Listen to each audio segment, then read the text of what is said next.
இந்த மாதிரி விஷயங்கள் நடக்கும் அப்படின்னால்தான் பிசிஆர் ஆக்ட் பயப்படுறான். பிசிஆர் ஆக்ட் என்பது உண்மையிலுமே பட்டியல் சமூக மக்களை பாதுகாக்கக்கூடிய ஒரு சட்டம். இவங்க என்ன பண்றாங்கன்னா பிசிஆர் ஆக்ட் இருக்கிறதுனால தான் நம்ம மிரட்டுறாங்க, எதுவுமே பண்ண முடியும். ஆமையா, எங்களுக்கு பிசிஆர் ஆக்ட் தான் எங்களுக்கு பாதுகாக்குது. உனக்கு அந்த பயத்தை ஏற்படுத்துதுன்னா அந்த பிசிஆர் சட்டம் தான். எங்களை கண்டு நீ பயப்படுவியா? எங்க சமூகத்தை கண்டு நீ பயப்படுவியா? நாங்கன்னா 7 அடியில இருக்கோம், எங்க சட்டம் தான் அப்படி. சட்டத்தை கண்டு பயப்படுறோம்னா நாங்க என்ன பண்ண முடியும்? பிசிஆர் ஆக்ட் நீ எடுக்கணும்னு சொன்னீங்கன்னா பிசிஆர் ஆக்டுக்கு இன்னும் வலு சேர்க்கிற அளவுக்கு நாங்கள் போராட்டங்களை நடத்துவோம்.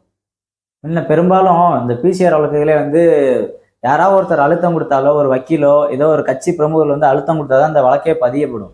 அப்படி இருக்கும்போது எப்படி பொய் வழக்கு பதியப்படும்னு இந்த பாதிக்கப்பட்ட தரப்பையும் கேட்குறாங்க. நாங்கள் எதுக்கு பொய் வழக்கு போட்டு இவங்கள்ட்ட நாங்கள் பணம் சம்பாதிக்க போகிறோம்? அவங்க எங்களை இப்போ நீங்கள் சொல்கிற கருத்தை அவங்க சொன்னாங்க. அவங்க எங்களை அடிக்கிறாங்க, சாதி